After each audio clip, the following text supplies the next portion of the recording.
സ്വതക്ക കൊടുക്കുന്ന ആളുകൾ അല്ലാഹു റബ്ബ് സുബ്ഹാനഹു വ തആല അവർക്ക് മരണസമയത്ത് ഈമാൻ സലാമത്തായി മരിക്കാതെ അവസരം നൽകുമെന്നാണ്.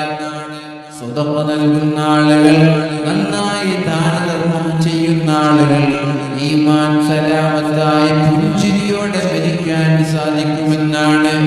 അപ്പോൾ മരണസമയത്ത് പ്രയാസം വരുമ്പോൾ അവർ ചിന്തിക്കും, ഞാൻ സ്വതക്ക കൊടുത്തിരുന്നെങ്കിലെന്ന്. അപ്പോഴാണ് അല്ലാഹുവിനോട് പറയുന്നത്, അല്ലാഹുവേ എനിക്കൊരൽപ്പം സമയം തരൂ, ഞാൻ സ്വതക്ക കൊടുക്കട്ടെ. എന്തിന്? മരണവേദന ഇല്ലാതിരിക്കാൻ, മരണത്തിന്റെ സമയത്ത് ഈമാൻ സലാമത്തായി മരിക്കാൻ വേണ്ടി അല്ലാഹുവേ എനിക്കൊരൽപ്പം സമയം തരുമെന്ന് പറയുമെന്നാണ്. പക്ഷേ ആ സമയത്ത് അല്ലാഹു ഒരാൾക്കും അവധി നൽകൂല, ഒരാൾക്കും സമയം നൽകൂല. ആ സമയത്ത് അല്ലാഹു കൊണ്ടുപോകും. അതുകൊണ്ട് ആ സമയത്തേക്ക് കാത്തിരിക്കാതെ അല്ലാഹു നൽകിയ സമ്പാദ്യങ്ങൾ ദീനിയായ മേഖലകളിൽ നമ്മൾ സഹായിക്കുക, ചെലവഴിക്കുക. അല്ലാഹു നമ്മൾക്ക് തൗഫീഖ് നൽകി അനുഗ്രഹിക്കട്ടെ. പിന്നെ നബി തങ്ങൾ പറഞ്ഞു, ഹദീസുകളിൽ കാണാം,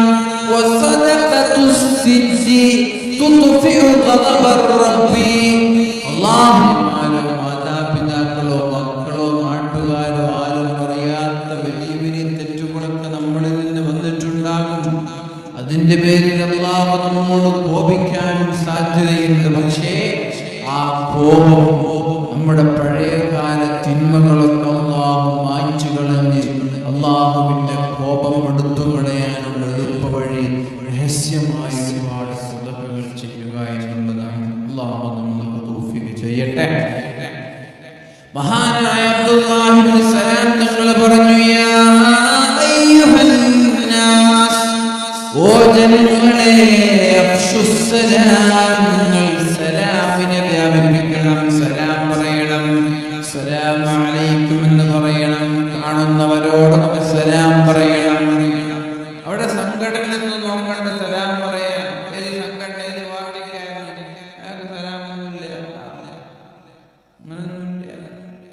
മുസ്ലിമീങ്ങളായ ആളുകളോട് സലാം പറയണം. അഫ്ശുസ്സലാം. അവർ മടക്കുമോ ഇല്ലയോ അത് നിങ്ങൾ നോക്കേണ്ട. അസ്സലാമു അലൈക്കും എന്ന് പറയും. ആണുങ്ങൾ ആണുങ്ങളോട്, പെണ്ണുങ്ങൾ പെണ്ണുങ്ങളോട് സലാം പറയും. യാ അയ്യുഹന്നാസ്, ഓ ജനങ്ങളെ, സലാം പറയുക. അത് സ്നേഹം വർദ്ധിക്കാൻ കാരണമാകും, നിങ്ങൾക്കിടയിൽ അസൂയയില്ലാതിരിക്കാൻ കാരണമാകും, നിങ്ങൾക്കിടയിൽ പണക്കമില്ലാതിരിക്കാൻ കാരണമാകും, ഭാര്യയുടെയും മക്കളുടെയും ഇടയിൽ സ്നേഹമുണ്ടാവാൻ, ഭാര്യയുടെയും ഭർത്താവിന്റെയും ഇടയിൽ, മാതാപിതാക്കളുടെയും മക്കളുടെയും ഇടയിൽ, ചങ്ങാതിമാരുടെയും ഉസ്താദിന്റെയും ശിഷ്യന്മാരുടെയും ഇടയിൽ സ്നേഹം വർദ്ധിക്കാൻ ഒരു വഴി ഞാൻ നിങ്ങൾക്ക് പറഞ്ഞു തരട്ടെയോ? പറഞ്ഞു തരൂ നബിയെ, പറഞ്ഞു തരൂ. അപ്പോഴാണ് അല്ലാഹുവിന്റെ ഹബീബ് പറഞ്ഞത്, അഫ്ശുസ്സലാം, നിങ്ങൾ സലാം പറഞ്ഞാൽ നിങ്ങൾക്കിടയിൽ സ്നേഹം വർദ്ധിക്കുമെന്നാണ്. അതുകൊണ്ട് ഒന്നാമതായി അഫ്ശുസ്സലാം, നിങ്ങൾ സലാം പറയണം. ഭക്ഷണം നൽകണം. ഭക്ഷണം നൽകണം. ആർക്കാണ് ഭക്ഷണം നൽകേണ്ടത്? ഒന്നുകിൽ നമ്മുടെ വീട്ടിൽ നല്ല സൽക്കാരങ്ങൾ ഉണ്ടാക്കി, നല്ല ഭക്ഷണങ്ങൾ ഉണ്ടാക്കി നാട്ടുകാരെ വിളിക്കാം, അയൽവാസികളെ വിളിക്കാം, കുടുംബക്കാരെ വിളിക്കാം, നമ്മളുമായി ബന്ധമുള്ള ആളുകളെ വിളിക്കാം. അങ്ങനെ ഭക്ഷണം നൽകണം. അല്ലെങ്കിൽ വീട്ടിൽ നല്ല ഭക്ഷണങ്ങൾ പാചകം ചെയ്ത് അയൽവാസികളുടെ വീട്ടിലേക്ക് നമ്മൾ എത്തിച്ചു കൊടുക്കാം. നമ്മുടെ നാട്ടിലൊക്കെ പട്ടിണി പാവങ്ങളുണ്ട് എന്നറിഞ്ഞാൽ അവരോട് നേരത്തെ പറഞ്ഞവർക്കുള്ള ഉച്ചഭക്ഷണം, അവർക്കുള്ള രാത്രി ഭക്ഷണം നമ്മൾക്ക് കൊടുക്കാം. അങ്ങനെയൊക്കെ ഭക്ഷണം നമ്മൾ കൊടുക്കാം. നാട്ടിലൊക്കെ പ്രയാസപ്പെടുന്ന യാചകന്മാരെ കടന്നു വരുമ്പോ, അല്ലെങ്കിൽ കുടുംബത്തിലുള്ള കഷ്ടപ്പെടുന്ന പ്രയാസപ്പെടുന്ന വീട്ടുകാരുണ്ട് എന്നറിഞ്ഞാൽ അവർക്ക് നിങ്ങൾ ഭക്ഷണം നൽകണം. കുടുംബബന്ധം ചേർക്കണം. കുടുംബക്കാരോട് പിണങ്ങി നിൽക്കാൻ പാടില്ല.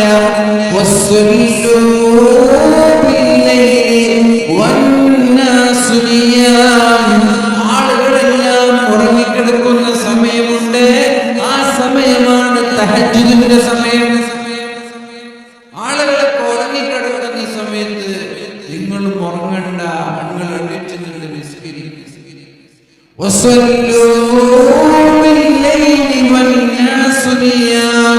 ജനങ്ങളെല്ലാം ഉറങ്ങിക്കിടക്കുന്ന സമയത്ത് എണീറ്റുകൊണ്ട് 2 റക്അത്ത് തഹജ്ജുദ് നിസ്കരിക്കുക. മഹാനായ മുഹമ്മദ് റസൂലുള്ളാഹി സ്വല്ലല്ലാഹു അലൈഹി വസല്ലം തങ്ങൾ അങ്ങനെയായിരുന്നു.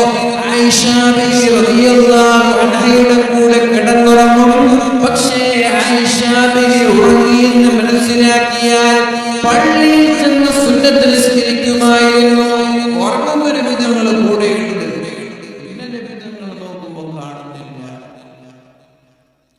ആയിഷ ബീവിയെ തെരഞ്ഞു നോക്കുമ്പോഴേക്കും നബിതങ്ങളുടെ കാലിട്ട് നോക്കുമ്പോൾ പള്ളിയിൽ സുജൂദിലാണ്.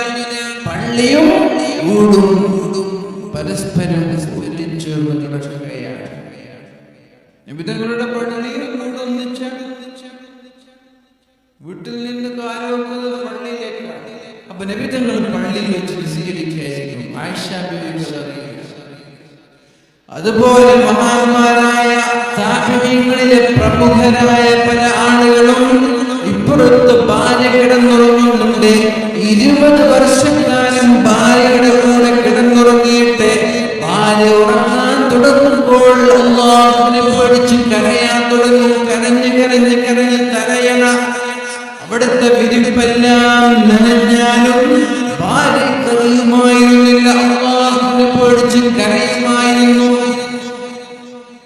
രാത്രിയായാൽ ഭാര്യ ഉറങ്ങിക്കിടന്നുവെന്ന് ഉറപ്പായാൽ എണീറ്റ് നിന്ന് തഹജ്ജുദ് നിസ്കരിക്കുന്ന എത്രയോ ആളുകൾ ഉണ്ടായിരുന്നു. ഭാര്യ പോലും അറിയാത്ത, മക്കള് പോലും അറിയാത്ത, ചങ്ങാതിമാരറിയാത്ത, നമ്മളും നമ്മുടെ റബ്ബും മാത്രം ബന്ധമുള്ള ഒരുപാട് അമലുകൾ നമ്മൾക്കുണ്ടാവണം. അതിൽ സുന്നത്ത് നിസ്കാരങ്ങൾ വേണം, അതിൽ സ്വതക്കകൾ വേണം, അതിൽ ഖുർആനോത്ത് വേണം, അതിൽ ദിക്റുകൾ വേണം, സ്വലാത്ത് വേണം. ഒരാളും അറിയാത്ത നന്മകൾ നാമും നമ്മുടെ റബ്ബും മാത്രം അറിഞ്ഞാൽ മതി. വേറെ ഒരാളെയും അറിയിക്കാതെ, വേറെ ഒരാളുടെ മുമ്പിലും ചെയ്യാത്ത രഹസ്യമായ നന്മകൾ ഒരുപാട് നമ്മളിൽ ഉണ്ടാവണം. നമ്മളിൽ ഒരുപാട് രഹസ്യമായ നന്മകൾ ഉണ്ടാവണം. അപ്പൊ എന്ത് ചെയ്യണം? രാത്രി ഉറങ്ങാതെ നിസ്കരിച്ച് നിസ്കരിച്ച് നിസ്കരിച്ച് സുബഹിയാകുമ്പോൾ ഭാര്യയുടെ കൂടെ കിടന്നുറങ്ങുന്ന ആളുകളുണ്ട്. ഇപ്പൊ ഭാര്യയുടെ കൂടെ കിടന്നുറങ്ങിയിട്ടുണ്ടാവും. എന്നിട്ട് രാത്രിയായി ഭാര്യ ഉറങ്ങി അദ്ദേഹം നിസ്കരിക്കും. എന്നിട്ട് സുബഹിയുടെ സമയമാകുമ്പോ ഭാര്യ എണീക്കുന്നറിയുമ്പോ പതുക്കെ വന്നിട്ട് ഭാര്യയുടെ കൂടെ കിടന്നു. എന്തിന്? ഭാര്യയുടെ നിസ്കാരം അറിയാൻ പാടില്ല.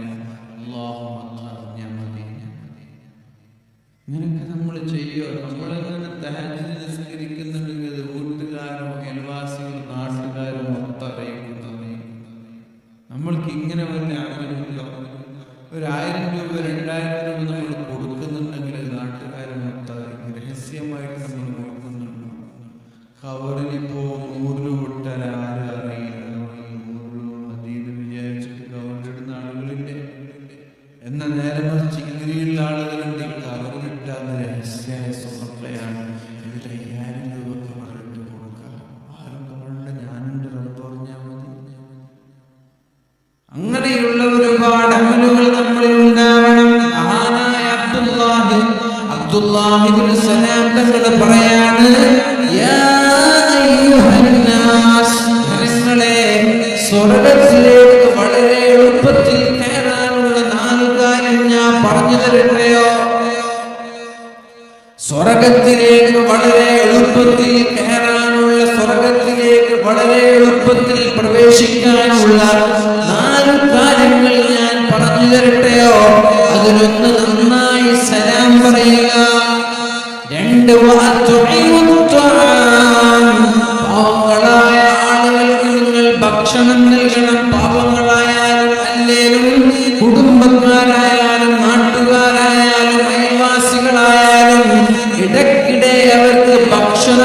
നൽകുന്നത്, ഭക്ഷണം കഴിപ്പിക്കുന്നത് സ്വർഗത്തിലേക്കുള്ള എളുപ്പവഴിയാണ്. കുടുംബബന്ധം നന്നായി ചേർക്കണം, കുടുംബക്കാരോട് പിണങ്ങി നിൽക്കാതിരിക്കുക. നാലാമത്തേത്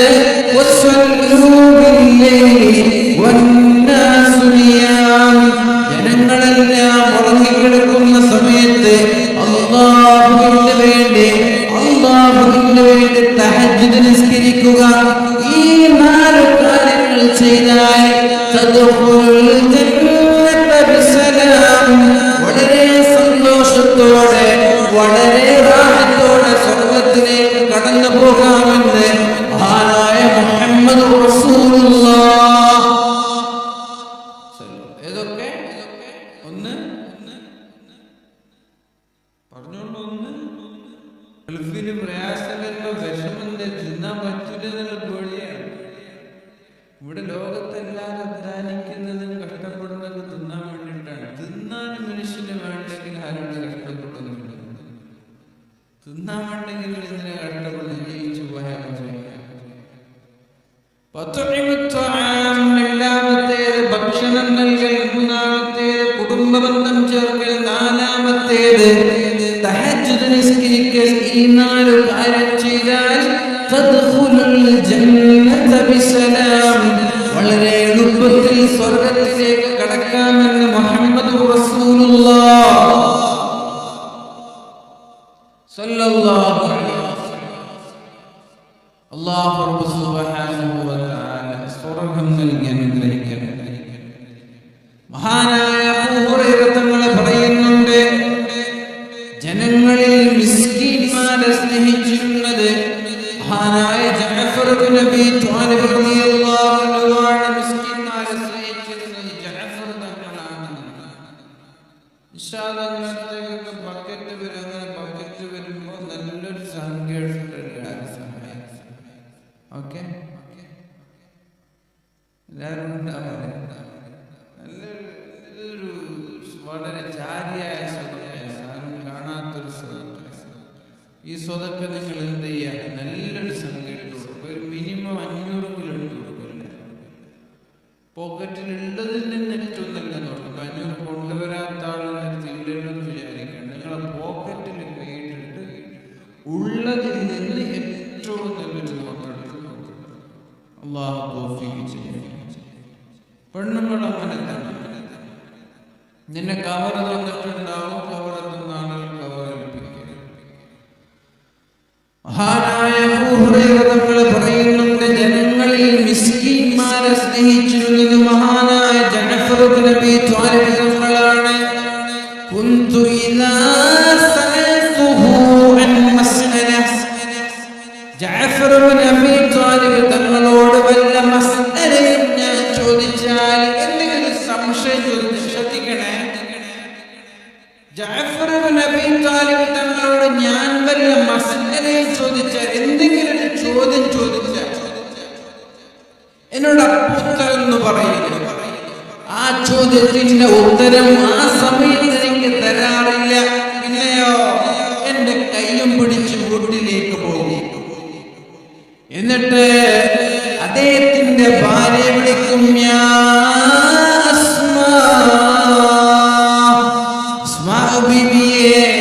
ഭാര്യ വിളിക്കുകയാണ്, ഞങ്ങൾക്ക് ഭക്ഷണം എന്ന് പറയും. ചോദ്യം എന്തെങ്കിലും ഒരു സംശയം ചോദിച്ചാൽ എന്റെ കൈയും പിടിച്ച് നേരെ വീട്ടിലേക്ക് കൊണ്ട് ഉത്തരവൊന്നും പറയില്ല. നേരെ വീട്ടിലേക്ക് കൊണ്ടുപോകുന്നുണ്ട്. ഭാര്യയോട് പറയും, ഭക്ഷണം ഉണ്ടാക്കുക, ചായ എടുക്ക്, ജ്യൂസ് എടുക്ക്, നല്ല ഇളനീരെടുക്ക്, ഭക്ഷണം എടുക്കുന്ന പറയും. അങ്ങനെ ഭാര്യ ഭക്ഷണം കൊണ്ടുവരും. ഞങ്ങൾ ഭക്ഷണം കഴിച്ചാൽ എന്താണോ ഞാൻ ചോദിച്ചത് അതിനുള്ള മറുപടി ജഅഫർ ഇബ്നു അബീ ത്വാലിബ് തങ്ങൾ പറയുമായിരുന്നു. അങ്ങനെ മിസ്കീന്മാരെ സ്നേഹിക്കുകയും അവരുടെ കൂടെ ഇരിക്കുകയും അവരുടെ കൂടെ സംസാരിക്കുകയും ചെയ്യുന്ന വളരെ പ്രഗത്ഭനായ സ്വഹാബിയായിരുന്നു മഹാനായ ജഅഫർ ഇബ്നു അബീ ത്വാലിബ് റളിയല്ലാഹു അൻഹു.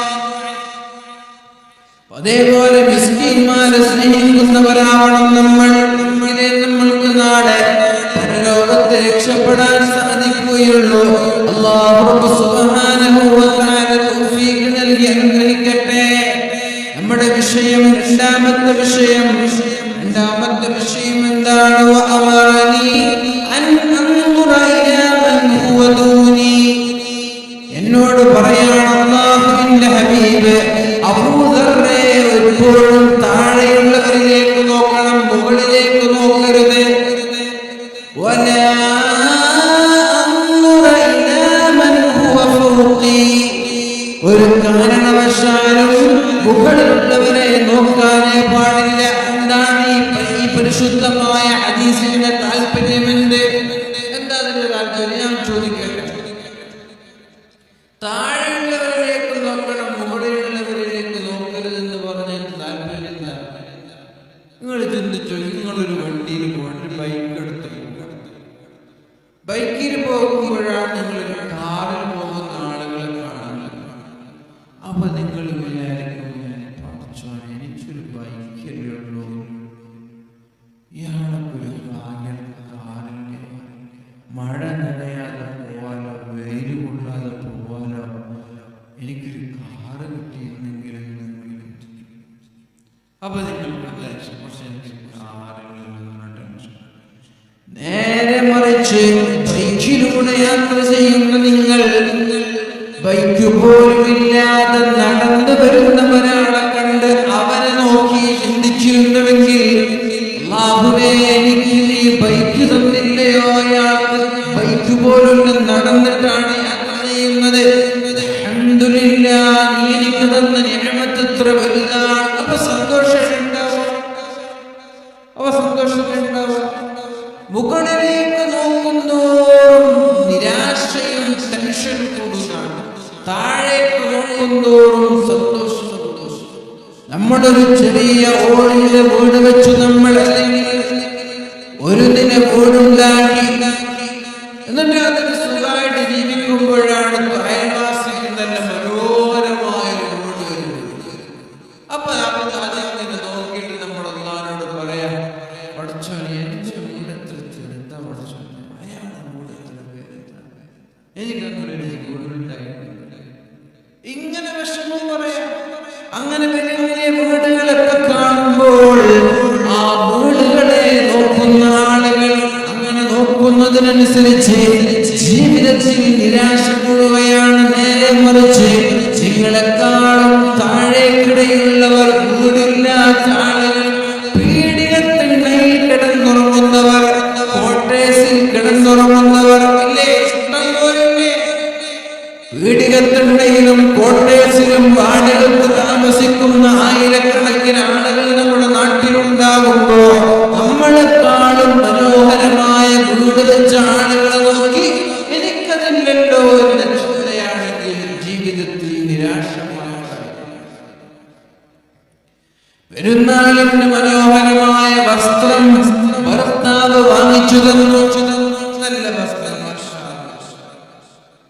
അങ്ങനെ പെരുന്നാളിന്റെ ദിവസം വീട്ടിലേക്ക് വന്നു, അവരുടെ വസ്ത്രം ധരിച്ച് ആ വസ്ത്രം നോക്കിയിട്ട് പെണ്ണ് പറയാണ്, എന്തൊരു രസാണ് എന്റെ വസ്ത്രം,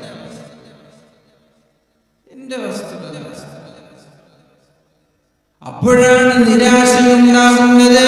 നേരെ മറിച്ച് ആ പെരുന്നാളിന്റെ വസ്ത്രം പോലും വാങ്ങാൻ കഴിയാത്ത നൂറുകണക്കിന് ആളുകൾ ഇവിടെ ജീവിച്ചിരിപ്പുണ്ട് എന്ന് ചിന്തിക്കുമ്പോ എന്തോരം ഭാഗ്യവാന്മാരാണ് നമ്മളെന്ന് നമ്മൾ സ്വയം തിരിച്ചറിയുകയാണ്.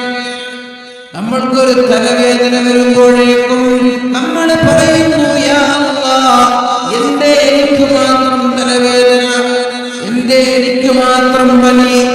എന്നാൽ കാലാകാലം ക്യാൻസർ ബാധിച്ച്, ഷുഗർ ബാധിച്ച്, എയ്ഡ്സ് ബാധിച്ച്, മറ്റുള്ള വിവിധ രോഗങ്ങൾ ബാധിച്ച് നടക്കാൻ കഴിയാത്ത, ഇരിക്കാൻ കഴിയാത്ത, ജോലി ചെയ്യാൻ കഴിയാത്ത നൂറുകണക്കിന് ആളുകൾ നമ്മുടെ നാട്ടിലും കുടുംബങ്ങളിലും ഉണ്ടാകുമ്പോൾ ചെറിയ അസുഖത്തിന്റെ പേരിൽ നമ്മൾ വേദനിച്ചാൽ പിന്നെ എങ്ങനെയാണ് ജീവിതത്തിൽ സമാധാനം ഉണ്ടാവുക? അതുകൊണ്ട് ഹോസ്പിറ്റലുകളിൽ പ്രയാസപ്പെടുന്ന ആയിരക്കണക്കിന് ആളുകൾ ഉണ്ടാകുമ്പോ എനിക്ക് എത്രത്തോളം ആരോഗ്യം അല്ലാഹു തന്നുവെന്ന് മനസ്സിലാക്കാൻ കഴിയും. ഇപ്പൊ ജീവിതത്തിൽ നിരാശയില്ലാതിരിക്കാൻ, ജീവിതത്തിൽ ദുഃഖമില്ലാതിരിക്കാൻ, സന്തോഷത്തോടെ മരണം വരെ ജീവിക്കാനുള്ള വഴി എന്തെന്ന് ചോദിച്ചാൽ നിങ്ങൾ എപ്പോഴും താഴെപ്പടിയിലുള്ള ആളുകളെ നോക്കണം, മുകളിലുള്ള ആളുകളെ നോക്കി ഒരിക്കലും അസൂയപ്പെടരുത്. നിന്റെ സാലറി 2000 റിയാലാണ്, അൽഹംദുലില്ലാഹ്, എനിക്ക് അല്ലാഹു റബ്ബ് സുബ്ഹാനഹു വ തആല ഒരു 2000 റിയാലിന്റെ ജോലി തന്നില്ലയോ? നീ ഒരിക്കലും 10000 റിയാൽ സമ്പാദിക്കുന്നവനെ നോക്കി വിഷമിക്കണ്ട. നിനക്ക് അല്ലാഹു ഗൾഫിൽ പോവാൻ ഒരു 2000 റിയാൽ എന്ന് പറഞ്ഞാൽ 40,000 രൂപയായില്ലേ? എന്നാൽ നാട്ടിൽ 10,000 പോലും ജോലിക്ക് ശമ്പളം ലഭിക്കാത്ത ആളുകൾ ഉണ്ടാകുമ്പോ അൽഹംദുലില്ലാഹ്, ഇതാണ് മുഅ്മിനീങ്ങളെ ജീവിതം. ഇവിടെയാണ് ജീവിതത്തിന് അർത്ഥമുള്ളത്, ഈ ജീവിതത്തിലാണ് സന്തോഷമുള്ളത്. പട്ടിണിയാണെങ്കിലും അൽഹംദുലില്ലാഹ്, വീട്ടില് പട്ടിണിയാണ് അൽഹംദുലില്ലാഹ്, എന്റെ റബ്ബിന്റെ തീരുമാനം ഞാൻ അംഗീകരിക്കുകയാണ്. 4 സമ്പാദ്യങ്ങളാണ് ലോകത്തുള്ളത്. ഈ സമ്പാദ്യങ്ങളെ ഒരിക്കലും മറ്റു സമ്പാദ്യങ്ങൾ വെച്ച് മറച്ചു വെക്കാൻ കഴിയില്ല, കവച്ചു വെക്കാൻ കഴിയില്ല. 4 സമ്പാദ്യങ്ങൾ ഇത് ലഭിച്ചവരെ ഭാഗ്യവാന്മാരാണെന്ന് അത് നമ്മൾ കൊണ്ടോ ഇല്ലേ നമ്മൾ നോക്കണം. അതിലൊന്നാമത്തേത്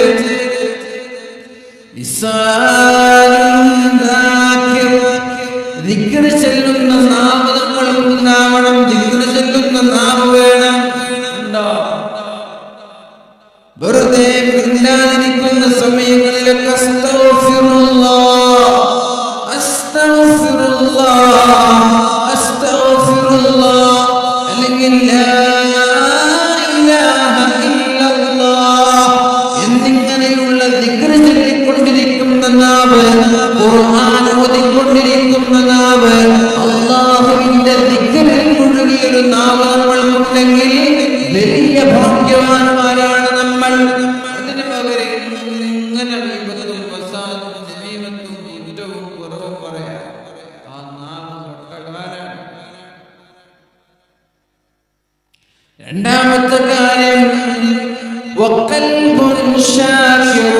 ശുക്ർ ചെയ്യുന്ന ഹൃദയം ഉണ്ടാവണം. അല്ലാഹു നിങ്ങൾക്ക് നൽകുന്ന വരുമാനം മാസത്തിൽ 10,000 അൽഹംദുലില്ലാഹ്. ഇതില്ലാത്ത ആളുകളില്ലയോ? അല്ലാഹു തന്ന ആരോഗ്യം, അല്ലാഹു തന്ന സമ്പാദ്യം, അല്ലാഹു തന്ന ജോലി, അല്ലാഹു തന്ന വീട്, ഇതിനെല്ലാം അല്ലാഹുവിനെ സ്തുതിക്കാനുള്ള മനസ്സുണ്ടായാൽ അയാൾ വലിയ ഭാഗ്യവാനാണ്.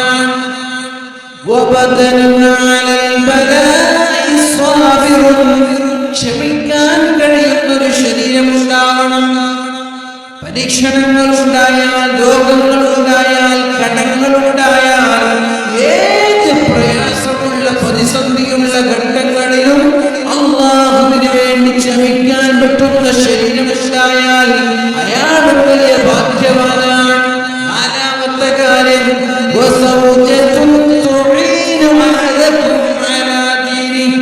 ദീനിയായ കാര്യങ്ങളിൽ ഭർത്താവിനെ സഹായിക്കുന്ന ഭാര്യ, ഭർത്താവിനെ പ്രയാസപ്പെടുന്ന ഭാര്യ, പരാതിയും പരിഭവങ്ങളുമായി ഭർത്താവിനെ വീട്ടിലേക്ക് കയറാൻ അനുവദിക്കാത്ത ഭാര്യയില്ല. എന്തെങ്കിലൊക്കെ കഥ നിങ്ങളെ പോലെ അയാൾ കാണുന്നില്ല സമ്പാദിക്കുന്നത്, അധ്വാനിക്കുന്നതൊക്കെ. നിങ്ങളിങ്ങനെ രാവിലെ പോകും 500 രൂപ വിവരങ്ങളൊക്കെ പറഞ്ഞു ഭാര്യമാർ ഭർത്താക്കന്മാരെ നന്നായി വീട് വെക്കാത്തതിന്റെ പേരിൽ ഭർത്താക്കന്മാരെ പ്രയാസപ്പെടുത്തുന്ന ഭാര്യമാരുടെ വസ്ത്രം വാങ്ങിച്ചു കൊടുക്കാത്തതിന്റെ പേരിൽ ഭർത്താവിന്റെ വരുമാനവും ഭർത്താവിന്റെ ജോലിയുടെ സാമ്പത്തികാവസ്ഥ പോലും തിരിച്ചറിയാതെ പ്രയാസപ്പെടുത്തുന്ന ഭാര്യമാരുണ്ട്. അവരെല്ലാം ദീനിയായ കാര്യങ്ങളിൽ ഭർത്താവിനെ സഹായിക്കുന്ന ഭാര്യ. കുഴപ്പമില്ല, അല്ലാഹു തന്നെ നമ്മൾക്ക് വിധിച്ചത് ക്ഷമിക്കണം. അങ്ങനെ ഭർത്താവിനെ എപ്പോഴും സമാധാനത്തിന്റെ സന്ദേശം നൽകി ക്ഷമിക്കാൻ പറഞ്ഞ ഭർത്താവിന്റെ പ്രയാസങ്ങളിൽ കൂടെ നിന്ന് രാവിലെ എഴുന്നേൽപ്പിച്ച് തഹജ്ജുദ് നിസ്കരിപ്പിച്ച് നിസ്കാരത്തിന്റെ കാലത്തിൽ ഗൗരവമായി ശ്രദ്ധയോടെ ഭർത്താവിനെ നിസ്കരിപ്പിക്കുകയും ദീനിയായ മേഖലകളിൽ മുന്നോട്ട് നയിക്കുകയും ചെയ്യുന്ന ഭാര്യയെ കിട്ടിയാൽ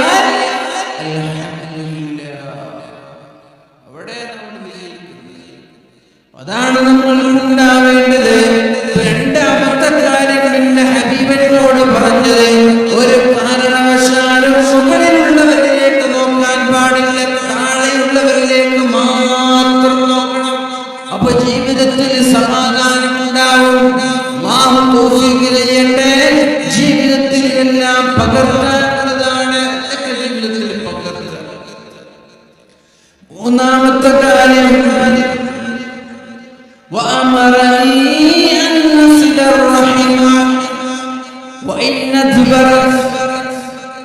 ഒരു കാരണവശാലും കുടുംബക്കാരോട് മോശമായി പെരുമാറാൻ പാടില്ല. എന്താണ് കുടുംബമെന്ന് പറഞ്ഞാൽ? കുടുംബക്കാരോട് മോശമായി പെരുമാറാൻ പാടില്ല. കുടുംബബന്ധം ചേർക്കുന്നതിനനുസരിച്ച് അല്ലാഹു നമ്മൾക്ക് ദീർഘായുസ്സ് നൽകുമെന്നാണ്. കുടുംബബന്ധം ചേർക്കുന്ന ആളുകൾക്ക് ദീർഘായുസ്സ് ഉണ്ടാകുന്നില്ല. കുടുംബബന്ധം ചേർക്കുന്നവർക്ക് അല്ലാഹു ദീർഘായുസ്സ് നൽകുമെന്നും അല്ലാഹു അവർക്ക് രോഗങ്ങൾ നൽകില്ല എന്നാണ്. ആഫിയത്തോടെയുള്ള ആയുസ്സ് ഉണ്ടാകും. നിങ്ങൾ ചിന്തിച്ചു നോക്കിയേ, നിങ്ങൾക്ക് ഒരു 60 വയസ്സ് വരെ ജീവിക്കാൻ അല്ലാഹു ആ 60 വയസ്സിൽ 40 വയസ്സായപ്പോഴേക്കും നിങ്ങൾ എന്തായി? രോഗിയായി. 40 വയസ്സായപ്പോൾ രോഗിയായി. പിന്നെ 20 വർഷം നിങ്ങൾ രോഗിയായിട്ട് കിടക്കുക. പിന്നെ 60 വയസ്സ് കൊണ്ട് എന്ത് ഉപകാരമില്ല. നേരെ മറിച്ച് നിങ്ങൾ 70 വയസ്സ് 60 വയസ്സ് വരെ ജീവിച്ചിട്ടുള്ള ഒരു തലവേദന പോലും നിങ്ങൾക്ക് വന്നിട്ടില്ല. നല്ല ആഫിയത്ത്, നന്നായി ഇബാദത്ത് ചെയ്യാൻ അതിന്റെ ഭാഗം. രോഗങ്ങളില്ലാതെ ആഫിയത്തോടെയുള്ള ദീർഘായുസ്സ് ലഭിക്കാനുള്ള വഴി കുടുംബബന്ധം ചേർക്കലാണ്. രോഗം വരാതിരിക്കാൻ നമ്മൾ എക്സസൈസ് ചെയ്യും, രാവിലെ എണീറ്റ് ഓടും, ഭക്ഷണം നിയന്ത്രിക്കും. LCHF അല്ലേ? LCHF പറഞ്ഞ് ഇറച്ചി മാത്രം കഴിക്കും. ചില ആളുകൾ റൈസ് കഴിക്കാൻ പാടില്ല, ഗോതമ്പ് കഴിക്കാൻ പാടില്ല, ധാന്യമണികൾ കഴിക്കാൻ പാടില്ല. അതൊക്കെ പിന്നെ നമ്മള് ഷുഗർ ഉണ്ടാവും, ഫാറ്റ് ഉണ്ടാവും. അതുകൊണ്ട് ഇറച്ചി മാത്രം കഴിക്കുന്ന മോശമാണ്. ഇതൊക്കെ ആയിക്കോട്ടെ, പക്ഷേ നമ്മൾക്ക് നമ്മുടെ ആയുസ്സിൽ ബറക്കത്ത് കിട്ടാനും ദീർഘായുസ് ലഭിക്കാനുമുള്ള വഴി കുടുംബബന്ധം ചേർക്കണം. കുടുംബക്കാർക്ക് സഹായം നൽകുകയും കുടുംബക്കാരുടെ വീട്ടിലേക്ക് ഇടയ്ക്കിടെ പോവുകയും സമ്മാനങ്ങളുമായി പോകുന്നവർ, അവരുമായി ബന്ധം സ്ഥാപിക്കുന്നവർ, ഒരാളോടും പിണങ്ങാതെ ജീവിക്കുന്നവർ. കുടുംബക്കാരെന്ന് പറയുമ്പോൾ ഉപ്പ ഉമ്മ നമ്മുടെ കുടുംബക്കാരാണ്. ഉപ്പമാരോട് പിണങ്ങാൻ പാടില്ല, ഉമ്മമാരോട് പിണങ്ങാൻ പാടില്ല.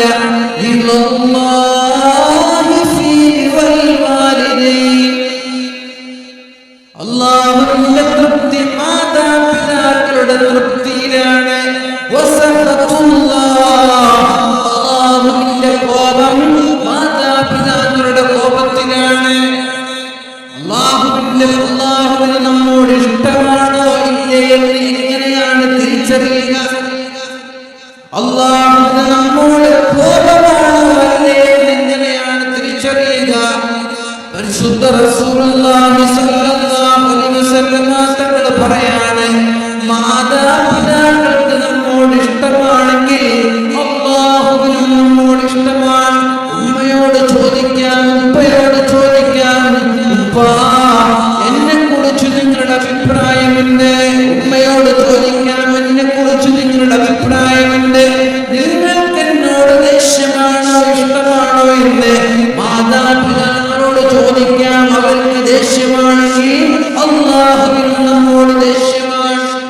അവർക്ക് ഇഷ്ടമാണെങ്കിൽ അല്ലാഹുവിനും നമ്മോട് ഇഷ്ടമാണ്.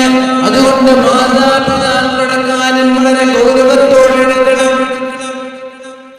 അവരോട് മോശമായി പെരുമാറരുത്. അവരുടെ മുമ്പിൽ നടക്കാൻ പാടില്ല. അവരുടെ പേര് വിളിക്കാൻ പാടില്ല. അവരുടെ മുമ്പിൽ ഉച്ചത്തിൽ സംസാരിക്കാൻ പാടില്ല. അവർ വീട്ടിലേക്ക് കയറി വരുമ്പോൾ ഇരുപ്പിൽ നിന്ന് എണീക്കാതെ മൊബൈലിൽ കളിച്ചിരിക്കരുത്. വീട്ടിലേക്ക് ഉപ്പ കടന്നു വരാൻ, ഉമ്മ കടന്നു വരാൻ, ആ സമയത്ത് നമ്മളത് മിന്റ് ചെയ്യാതെ മൊബൈലിൽ ഇങ്ങനെ കളിച്ചിരിക്കുകയാണ് പാടില്ല. അതൊക്കെ കുരുത്തക്കേടാണ്. അവരുടെ മുമ്പിൽ അനാവശ്യമായ സംസാരങ്ങൾ പാടില്ല.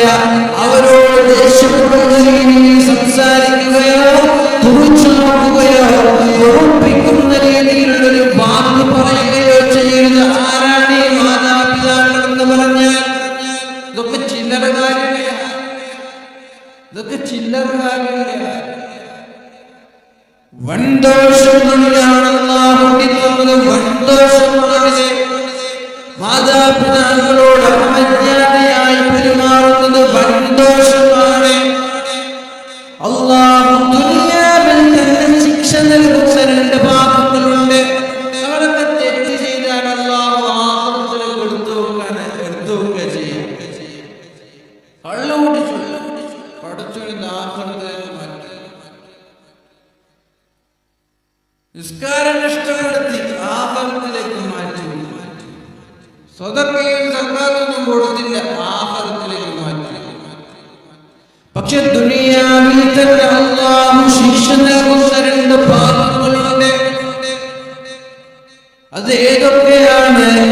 ഒന്ന് കുടുംബബന്ധമാണ്. മാതാപിതാക്കളുമായിട്ടുള്ള ആ ഒരു ബന്ധം സ്ഥാപിക്കാതെ മാതാപിതാക്കളോട് അപമര്യാദയായി പെരുമാറുന്ന ആളുകൾക്ക് അല്ലാഹു ദുനിയാവിൽ വെച്ച് തന്നെ ശിക്ഷ നൽകുമെന്നാണ്. എന്നാൽ ആഖിറത്തിൽ രക്ഷപ്പെടുമോ? അവിടെയും രക്ഷപ്പെടില്ല. എങ്ങനെയാണ് അല്ലാഹു ശിക്ഷ നൽകുന്നത്? ഒന്നുകിൽ അവരുടെ മക്കളിലൂടെ. നമ്മൾ നമ്മുടെ മാതാപിതാക്കളോട് മോശമായി പെരുമാറിയാൽ അതിനേക്കാളും മോശമായിട്ടാണ് നമ്മുടെ മക്കൾ നമ്മോട് പെരുമാറുക. കുടുംബബന്ധത്തിൽ നമ്മൾ വിച്ഛേദിച്ചാൽ, കുടുംബബന്ധം വിച്ഛേദിച്ചാൽ, കുടുംബബന്ധങ്ങളിൽ വിള്ളലുണ്ടാക്കി പിണക്കവും പ്രശ്നങ്ങളും ഉണ്ടാക്കിയാൽ ദുനിയാവിൽ തന്നെ അനുഭവിക്കുമെന്നാണ്. ദുനിയാവിൽ തന്നെ അനുഭവിക്കാതെ മരിച്ചു പോകില്ല എന്നാണ്. അതുകൊണ്ട് കുടുംബബന്ധത്തിന്റെ കാര്യം, മാതാപിതാക്കളുടെ കാര്യം വളരെ ഗൗരവത്തോടെ വളരെ ശ്രദ്ധയോടെ നമ്മൾ ശ്രദ്ധിക്കേണ്ടതുണ്ട്. ദുനിയാവിലും ആഖിറത്തിലും അല്ലാഹു ശിക്ഷ നൽകുന്ന തെറ്റാണിത്. രണ്ടാമത്തെ തെറ്റ് വ്യഭിചാരമാണ്. വ്യഭിചരിച്ചു പോയ ആളുകൾക്ക് അല്ലാഹു ദുനിയാവിലും ആഖിറത്തിലും ശിക്ഷ നൽകുന്നതാണ്. അതാണ് വ്യഭിചരിച്ച ആളുകൾക്ക് അല്ലാഹു ശിക്ഷ നൽകുന്നത്. അത് മാത്രമല്ല, വ്യഭിചാരികളായ ആളുകൾക്ക് ജീവിതത്തിൽ സമാധാനം കിട്ടൂല എന്നാണ്. മരണം വരെ ടെൻഷനായി. ജീവിതത്തിൽ ഒരു തവണ വ്യഭിചരിച്ചാൽ കുറെ തവണയൊന്നും വേണ്ട, ഒരൊറ്റ ഒരു തവണ വ്യഭിചരിച്ചാൽ ആ വ്യഭിചാരത്തിന്റെ പേരിൽ തൗബ ചെയ്ത് മക്കത്ത് പോയി ഉംറ ചെയ്ത് ഹജ്ജ് ചെയ്ത് അല്ലാഹുവിനോട് പശ്ചാത്തപിച്ച് മടങ്ങിയാലും ആ ഒരു വ്യഭിചാരത്തിന്റെ പേരിൽ മരണം വരെ അയാൾ ബുദ്ധിച്ചുകൊണ്ടേയിരിക്കുമെന്നും മരണം വരെ അതിന്റെ പേരിൽ അയാൾക്ക് മാനസികമായ പ്രശ്നങ്ങൾ ഉണ്ടാകുമെന്നും മഹാന്മാര് പഠിപ്പിക്കുന്നുണ്ട്. രണ്ട് തെറ്റുകളാണ് അല്ലാഹു ദുനിയാവിലും ആഖിറത്തിലും ശിക്ഷ നൽകുന്നത്. ഒന്ന് മാതാപിതാക്കളോട് അപമര്യാദയായി പെരുമാറുന്നത്, രണ്ട് വ്യഭിചാരമാണ്. ഈ രണ്ട് കാര്യങ്ങൾ വളരെ ഗൗരവത്തോടെ നമ്മൾ പേടിച്ചിരിക്കേണ്ട വിഷയമാണ്. അല്ലാഹു നമ്മെ കാക്കുമാറാവട്ടെ. അല്ലാഹു നമ്മെ കാക്കുമാറാവട്ടെ. അപ്പോൾ മാതാപിതാക്കൾ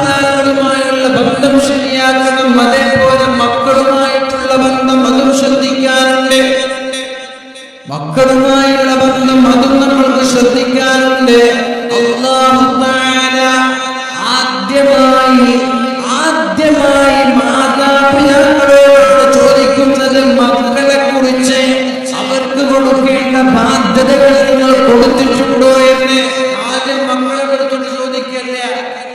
നിങ്ങളെ മാതാപിതാക്കളെ ബഹുമാനിച്ചിട്ടുണ്ടോ എന്നല്ല ചോദിക്കുക. ആദ്യം വിളിക്കുന്നത് ഉപ്പയെയും ഉമ്മയെയുമാണ്. നിങ്ങളെ മക്കൾക്ക് പഠിപ്പിക്കേണ്ടതൊക്കെ പഠിപ്പിച്ചിട്ടുണ്ടോ എന്ന് ചോദിക്കും. കർണാടകരെവിടെ? കർണാടകരില്ല. ആ തേനൊക്കെ വേഗം കൊടുത്തു. ഇന്നലെ തേന് വാങ്ങിച്ച ആളുകളാരാണ്? അദ്ദേഹം കൊടുത്തു. ഒരു 313 രൂപ വെച്ച് ഞാൻ 500 എന്നൊക്കെ വിചാരിച്ചാണ്. കർണാടകർ പറഞ്ഞ 313 മതി. അപ്പൊ ഒരു 313 രൂപ വെച്ച് 500 കഴിയുന്നതാണ് 500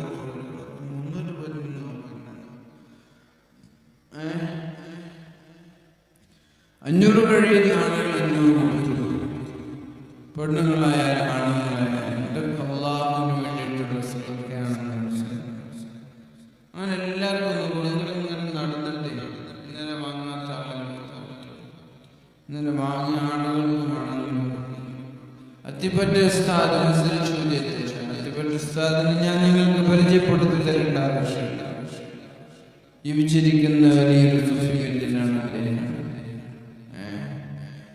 നമ്മുടെ കേരളക്കരയും ലോകം മുഴുവൻ അംഗീകരിക്കുന്ന വലിയൊരു സുഫിയൻ. അള്ളാഹു അദ്ദേഹത്തിന് ആഫിയത്തും ഇസ്സത്തും പ്രദാനം ചെയ്യട്ടെ. അദ്ദേഹം തിരിച്ചുതിയാണ്. അതുകൊണ്ട് എല്ലാവരും വാങ്ങിച്ചിട്ടൊരു 313 രൂപ അല്ലെങ്കിൽ ഒരു 500 രൂപ. അതാണ് ഏറ്റവും എളുപ്പം. 313 എണ്ണി കൊടുക്കണ്ടേ? 300 എടുക്കണം, പിന്നെ 10 എടുക്കണം, പിന്നെ 3 എടുക്കണം. റിസ്ക് അല്ലേ? 500 രൂപയ്ക്ക് വാങ്ങിച്ചു. പെണ്ണുങ്ങളാണ് 500 രൂപയ്ക്ക് വാങ്ങിച്ചു. അള്ളാഹു അള്ളാഹു ശിഫ നൽകട്ടെ. അതുകൊണ്ട് 11 ഫാത്തിഹ ഓതി അതിലൂത, ഒരു 11 ഫാത്തിഹ ഓതി അതിലൂത എന്നിട്ട് കുടിക്കുക. അള്ളാഹു എല്ലാ രോഗങ്ങൾക്കും ശിഫ നൽകി. ആത്മാർത്ഥമായിട്ട് ഒരു ഊതൊക്കെ ചെയ്ത് ആത്മാർത്ഥമായിട്ട് 11 ഫാത്തിഹ ഓതിയിട്ട് ഊത എന്നിട്ട് കുടിക്കുക. അള്ളാഹു ശിഫ നൽകട്ടെ. അള്ളാഹു ശിഫ നൽകട്ടെ. അള്ളാഹു ശിഫ നൽകട്ടെ. അപ്പൊ മാതാപിതാക്കളോട് അള്ളാഹു ആദ്യം മക്കളെ കുറിച്ച് ചോദിക്കുന്നത്. ആദ്യം ചോദിക്കൽ മക്കളോടല്ല. എന്തെങ്കിലും ഉപ്പാനെ ബഹുമാനിക്കാത്തതെന്നല്ല ചോദിക്കുക. എന്തേ നിങ്ങൾ നിങ്ങളുടെ മക്കൾക്ക് എന്താ പഠിപ്പിച്ചത്? മക്കൾക്കുള്ള കടമകൾ നിങ്ങൾ നിർവഹിച്ചിട്ടുണ്ടോ എന്നാണ് ആദ്യം മാതാപിതാക്കളോട് ചോദിക്കുന്നത്. അവർക്ക് ദീൻ പഠിപ്പിച്ചിട്ടുണ്ടോ? മക്കളോടുള്ള കടമകൾ എന്താണ്?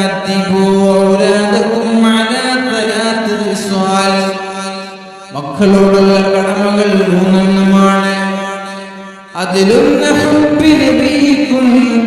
നബി തങ്ങളെ സ്നേഹിക്കാൻ മക്കൾക്ക് പഠിപ്പിച്ചു കൊടുക്കണം.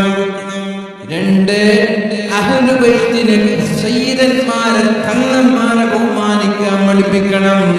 3 പരിശുദ്ധമായ ഖുർആൻ ഓതാനും നമ്മുടെ മക്കൾക്ക് പഠിപ്പിക്കണം. ഇതാണ് അദബ് എന്ന് പറയുന്നത്. മക്കൾക്കുള്ള അദബിൽ ഒന്നാമത്തേത് നബി തങ്ങളെ സ്നേഹിക്കാൻ പഠിപ്പിക്കണം. നിങ്ങളൊരു 5 വയസ്സുള്ള കുട്ടികൾക്ക് നബി തങ്ങളെ പഠിപ്പിക്കുക. നബി തങ്ങളെ പഠിപ്പിക്കുക. 5 വയസ്സുള്ള കുട്ടികൾക്ക് നബി തങ്ങളെ പഠിപ്പിക്കുക. നബി തങ്ങൾ അവർ മനസ്സിൽ കയറ്റട്ടെ. പിന്നെ നിങ്ങൾ നിസ്കരിക്കാനൊന്നും പഠിപ്പിക്കണം. അവർ സ്വയം നിസ്കരിച്ചു.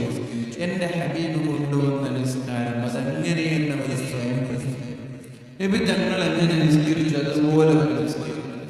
അപ്പൊ അതുകൊണ്ട് നിസ്കരിക്കാനൊന്നല്ല, നബി തങ്ങളെ സ്നേഹിക്കാൻ ആദ്യം പഠിപ്പിക്കും.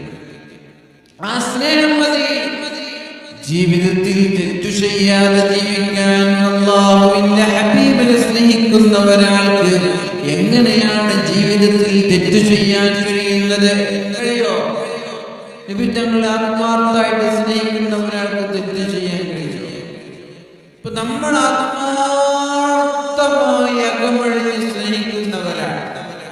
നമ്മളോട് എന്തെങ്കിലും ഒരു കാര്യം പറഞ്ഞാൽ നമ്മളത് ഒഴിവാക്കുക, കേൾക്കാതിരിക്കുക. ഇപ്പൊ കല്യാണം കഴിഞ്ഞിട്ടില്ല എന്ന് വിചാരിക്കും. എൻഗേജ്മെന്റ് കഴിഞ്ഞ സമയമാണ്. എൻഗേജ്മെന്റ് കഴിയുമ്പോൾ പിന്നെ പെണ്ണുങ്ങളോട് അല്ലാത്ത സ്നേഹമാണ് അവർക്ക് തിരിച്ചിങ്ങോട്ട്. അപ്പൊ അവരിങ്ങനെ എൻഗേജ്മെന്റ് കഴിഞ്ഞൊരു പെണ്ണ് പറയണ നിക്കാഹ് കഴിച്ചിട്ട് എൻഗേജ്മെന്റ് കഴിഞ്ഞിട്ട് മുണ്ടാനൊന്നും പാടില്ല. നിക്കാഹ് കഴിഞ്ഞൊരു പെണ്ണ് ഇവനോട് പറയാണ് എനിക്ക് അത് വാങ്ങിച്ചാൽ നിങ്ങൾ കറങ്ങാൻ പോയി. പെണ്ണ് പറയണ എനിക്കൊരു ഡയറി മിൽക്ക് വേണം. പെട്ടെന്ന് വാങ്ങിച്ചു. എന്നാ കല്യാണം കഴിഞ്ഞ് 5 മാസം കഴിഞ്ഞാൽ പിന്നെ നിങ്ങൾ ഡയറി വാങ്ങിക്കാം. ഡയറി മിൽക്ക് അതിന്റെ നല്ല സ്നേഹമുള്ള സമയമാണ്. നിക്കാഹ് കഴിഞ്ഞുകൊണ്ട് അങ്ങനെ കല്യാണം കഴിഞ്ഞുകൊണ്ട് എന്ത് പറഞ്ഞാലും തന്റെ സ്നേഹം നന്നായി പിന്നെ സ്നേഹമില്ല. പിന്നെ കല്യാണം 5 മാസം കഴിഞ്ഞ സ്നേഹം പോയിന്നല്ല, സ്നേഹം ഉണ്ടാവും. സ്വന്തമായി എന്നിട്ട് സ്വന്തമല്ലായിപ്പോന്ന് വരുന്നുള്ളൂ. അതുകൊണ്ടാണ് അപ്പൊ അതിന്റെ അർത്ഥം വാങ്ങിച്ചു കൊടുത്തതിനെങ്കിൽ സ്നേഹമില്ലാന്ന് പറഞ്ഞു വരുന്നത്. നമ്മൾക്ക് ആ സ്നേഹം, അതിന്റെ ആത്മാർത്ഥമായ സ്നേഹം നമ്മൾക്ക് ഉണ്ടാകുമ്പോൾ അവരെന്ത് പറഞ്ഞാലും നമ്മൾ കേൾക്കും. അവർക്ക് ഇഷ്ടപ്പെടുന്നത് നമ്മൾ ചെയ്യും. ആ സമയത്ത് പറയുകയാണെങ്കിൽ സീസർ വലിക്കില്ല എന്ന് പറഞ്ഞാൽ വലിക്കൂല അല്ലേ? എന്ന് പറയുകയാണെങ്കിൽ സീസർ വലിക്കുന്നത് എനിക്ക് ഇഷ്ടമല്ല എന്നാൽ വലിക്കൂല. അറിയാതെ പോയിട്ട് രഹസ്യത്തെ മുമ്പിൽ വലിക്കൂല. അതേപോലെ നിബിധങ്ങളോടുള്ള സ്നേഹം ബുദ്ധിവെക്കുക. നമ്മുടെ മക്കളിൽ ബുദ്ധിവെക്കുക. ചെറുപ്പത്തിലെ മക്കൾ കേൾക്കേണ്ടത് നിബിധങ്ങളെ കുറിച്ചും ദീനിനെ കുറിച്ചും അങ്ങനെ അല്ലാഹുവിന്റെ ഹബീബിനെ മനസ്സിലാക്കാനും സ്നേഹിക്കാനും നമ്മുടെ മക്കൾ തുടങ്ങിയാൽ അവർ സ്വയം നിസ്കരിക്കാൻ തുടങ്ങും, സ്വയം ഖുർആൻ ഓതാൻ തുടങ്ങും. ഒന്നാമത്തെ അതവ് മക്കൾക്ക് നിബിധങ്ങളോടുള്ള സ്നേഹം കൊടുക്കലാണ്. അവ നിബിധങ്ങളോടെ കുറിച്ചുള്ള ചരിത്രങ്ങൾ കേൾക്കുന്നത് ഉമ്മമാരും പറഞ്ഞു കൊടുക്കുക. നിബിധങ്ങളുടെ ജീവിതത്തിലെ ചരിത്രങ്ങളൊക്കെ ചെറുപ്പത്തിലേ പറഞ്ഞു. അപ്പൊ അവർക്ക് കൂടുതൽ പഠിക്കാൻ ആഗ്രഹകരമായ ഒരു പുസ്തകം വാങ്ങിച്ചു വായിച്ചു. യൂട്യൂബിലൂടെ നിബിധങ്ങളെ കുറിച്ചുള്ള പഠനങ്ങൾ അവർ അങ്ങനെ നിബിധങ്ങളുടെ ഒരു മുഹിബ്ബായി മാറി. അങ്ങനെ മുഹിബ്ബായി മാറിയാൽ പിന്നെ അവരുടെ ജീവിതം നിബിധങ്ങളുടെ ജീവിതമായി മാറും. അവരുടെ ഡ്രസ് കോഡ്, അവരുടെ ജീവിത രീതി, അവരുടെ ഭക്ഷണം, അവരുടെ ഉറക്കെല്ലാം അല്ലാഹുവിന്റെ ഹബീബായി മാറും. അതുകൊണ്ട് ഉമ്മമാരുടെ മുമ്പിലുള്ള ഒന്നാമത്തെ കടമ അവർക്ക് നല്ല പേരിട്ട് കൊടുക്കണം. അതേപോലെ അല്ലാഹുവിന്റെ ഹബീബിനെ സ്നേഹിക്കാൻ പഠിപ്പിക്കണം, അഹ്ലു ബൈത്തിനെ സ്നേഹിക്കാൻ പഠിപ്പിക്കണം. അതേപോലെ പരിശുദ്ധമായ ഖുർആനിൽ അവർക്ക് അവഗാഹം നൽകണം. ഖുർആൻ കൊണ്ട് അവരെ കൊണ്ട് ഓദിക്കണം, ഖുർആൻ അവരെ കൊണ്ട് പഠിപ്പിക്കണം. ഇതെല്ലാം മാതാപിതാക്കളുടെ കടമയാണ്. അല്ലാഹു ആദ്യമായി നിങ്ങളോട് ചോദിക്കുന്നത് ഇതെല്ലാമാണ്. പിന്നെയോ 7 വയസ്സായാൽ നിസ്കാരത്തിന്റെ കാര്യം, 10 വയസ്സായാൽ നിസ്കരിച്ചില്ലെങ്കിൽ അടിക്കുന്നതിന്റെ കാര്യം, ഇതെല്ലാം വളരെ ശ്രദ്ധയോടെ കൃത്യമായി നമ്മുടെ മാതാപിതാക്കളിൽ നിന്നുണ്ടാവണം. പിന്നെയാണ് മാതാപിതാക്കളെ കുറിച്ചും മക്കളോട് ചോദിക്കുന്നത്.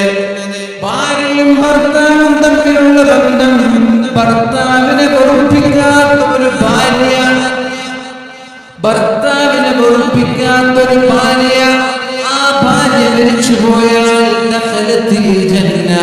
ആ ഭാര്യ സ്വർഗ്ഗക്കാരിയാണ് എന്ന് മുഹമ്മദ് റസൂലുള്ളാഹ്. ഒരു പെണ്ണ് മരിച്ചു, കല്യാണം കഴിഞ്ഞിട്ട് 5 വർഷമായി. 5 വർഷത്തിനുള്ളിൽ ഭർത്താവിനെ വെറുപ്പിച്ചിട്ടില്ല. പിന്നെ പെണ്ണുങ്ങൾക്കുള്ള പൊതുവെയുള്ള ഒരു സ്വഭാവം ഭർത്താക്കന്മാരെ മാക്സിമം വെറുപ്പിക്കാൻ. എന്തെങ്കിലും പറഞ്ഞിട്ട് ഭർത്താവ് പക്ഷെ നല്ല ചിന്തിച്ചിട്ട് എന്തെങ്കിലും ഒരു കാര്യം പറയുമ്പോൾ അത് നെഗറ്റീവായി എടുത്തിട്ട് തിരിച്ച് ഇങ്ങനെ വെറുപ്പിക്കുക. പൊതുവെ ഉള്ളത് വേണ്ട ആളുകളുടെ അഭിപ്രായം പറഞ്ഞിട്ട് പറയേണ്ടത് 99% എങ്ങനെയാണ്. ഇതിൽ 1% ആരെങ്കിലും അങ്ങനെ ആരെങ്കിലും ഉണ്ടെങ്കിൽ അവർക്ക് വേണ്ടിയിട്ട് വിട്ടുകൊടുക്കാൻ വെറുപ്പിക്കുക. കല്യാണം കഴിഞ്ഞാൽ പിന്നെ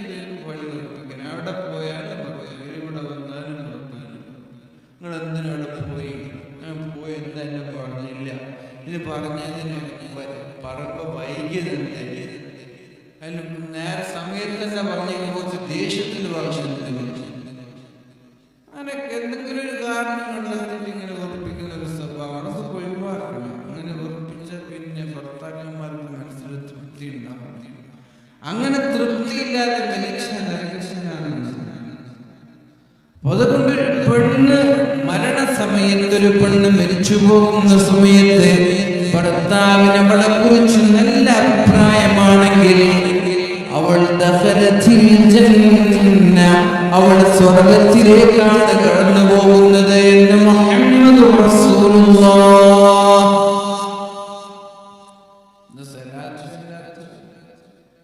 പരിശുദ്ധ റസൂലുള്ളാഹി സല്ലല്ലാഹു അലൈഹി വസല്ലം പറയുന്നത് കൊണ്ട് പെണ്ണിന്റെ ഏറ്റവും പ്രധാനപ്പെട്ട കടമ എന്ന് പറയുന്നത് ഭർത്താക്കന്മാരെ തൃപ്തിപ്പെടുത്തുക എന്നുള്ളതാണ്.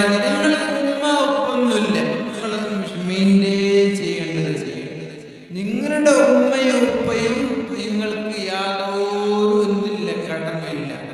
കല്യാണം കഴിഞ്ഞാൽ പിന്നെ നിങ്ങളുടെ കടമ നിങ്ങളുടെ ഭർത്താവിനുള്ള കടമ. കല്യാണം കഴിഞ്ഞാൽ ഭർത്താവിനുള്ള കടമ ഭാര്യയോടല്ല, മാതാപിതാക്കളോടാണ്. നിങ്ങളുടെ ഉമ്മയോ ഉപ്പയോ നിങ്ങളുടെ ഭാര്യയെ കൊണ്ട് നിങ്ങളുടെ ഉമ്മയും ഉപ്പയും ആ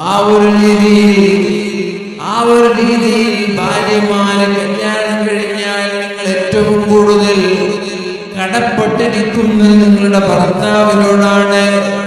ഭർത്താവിനോട് മോശമായി പെരുമാറിയാൽ അല്ലാഹു നരകത്തിലേക്ക് കൊണ്ടുപോകും. അതിൽ യാതൊരു സംശയമില്ല. അല്ലാഹുവിന്റെ ഹബീബ് സല്ലല്ലാഹു അലൈഹി വസല്ലം സ്വർഗ്ഗത്തിൽ ഏറ്റവും കൂടുതൽ കണ്ടത് മിസ്കീന്മാരെയാണെങ്കിൽ നരകത്തിൽ ഏറ്റവും കൂടുതൽ കണ്ടത് പെണ്ണുങ്ങളെയാണ്. പെണ്ണുങ്ങളെ കാരണമൊന്നുമല്ല, ഭർത്താക്കന്മാരോട് മോശമായി പെരുമാറിയത് തന്നെയാണ് കാരണം.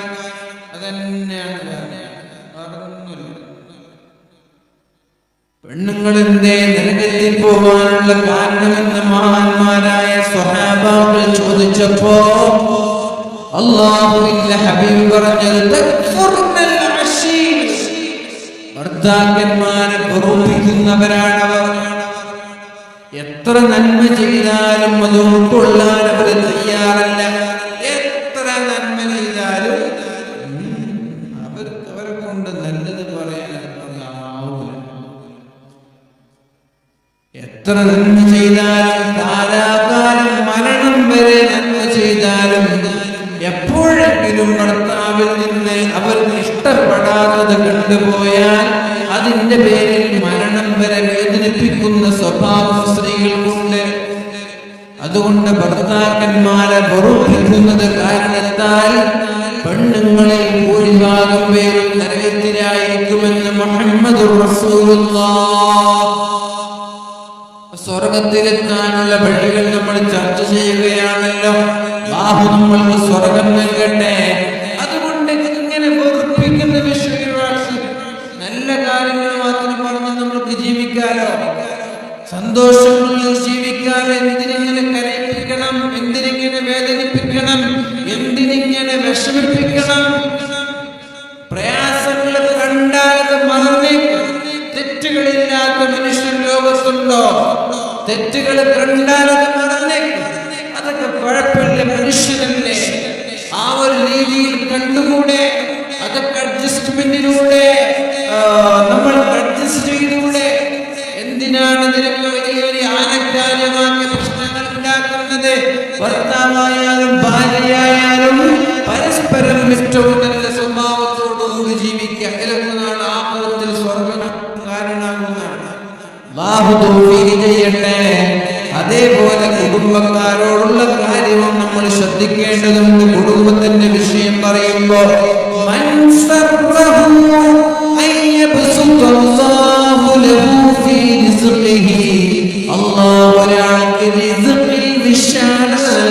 ആഗ്രഹിച്ചാൽ സമ്പത്തിൽ ബർക്കത്ത് വേണം, നല്ല സാലറി വേണം, നല്ല വരുമാനം വേണം, നല്ല നല്ല കൃഷിയിൽ നല്ല ലാഭം വേണമെന്നൊരാൾ ആഗ്രഹിച്ചാൽ ഒരുപാട് കാലം ജീവിക്കണമെന്ന കൊതിയുണ്ടെങ്കിൽ കുടുംബബന്ധം ചേർക്കണമെന്ന് മുഹമ്മദുർ റസൂലുള്ളാഹ് സല്ലല്ലാഹു അലൈഹി വസല്ലം. ലാ യദ്ഖുലുൽ ജന്നത ഖാതിഉൻ, ഒരിക്കലും കുടുംബബന്ധം വിച്ഛേദിക്കുന്ന ആളുകൾ ഒരിക്കലും സ്വർഗ്ഗത്തിൽ കടക്കൂല എന്നാണ് പറഞ്ഞത്. ലാ യദ്ഖുലുൽ ജന്നത ഖാതിഉൻ, കുടുംബബന്ധം വിച്ഛേദിക്കുന്നവർ, കുടുംബക്കാരുമായി പഴക്കമുള്ളവർ, ഇവർ സ്വർഗ്ഗത്തിലേക്ക് കടക്കൂല എന്നാണ്. ആദ്യം സ്വർഗ്ഗത്തിൽ കടക്കുന്നവരിൽ ഇവർ ഉൾപ്പെടൂല എന്നാണ്. അവരെ ഒരുപാട് കാലം നരകത്തിൽ ശിക്ഷിച്ച് ഒരുപാട് കാലത്തിന് ശേഷമാണ് അവർക്ക് അല്ലാഹു സ്വർഗ്ഗം നൽകുക. കുടുംബബന്ധം വിച്ഛേദിക്കുന്ന ആളുകൾ. അല്ലാഹുവിന്റെ ഹബീബ് സല്ലല്ലാഹു അലൈഹി വസല്ലം തങ്ങൾ പറയുകയാണ്, വഅമറനീ അൻ നസിലർ റഹിമ, കുടുംബബന്ധം ചേർക്കാൻ എന്റെ ഹബീബ് എന്നോട് പറഞ്ഞു. അവരെത്ര മോശമായി പെരുമാറിയാലും നമ്മളതേ നാണയത്തിൽ പെരുമാറാതെ, അതേ രീതിയിൽ തിരിച്ച് പ്രതികരിക്കാതെ, സമാധാനത്തോടുകൂടി പുഞ്ചിരിയോടുകൂടി കുടുംബക്കാരോട് പെരുമാറി കുടുംബബന്ധം ചേർക്കാൻ എന്റെ ഹബീബനോട് പറഞ്ഞുവെന്ന് മഹാനായ അബൂ ദർ റളിയല്ലാഹു അൻഹു.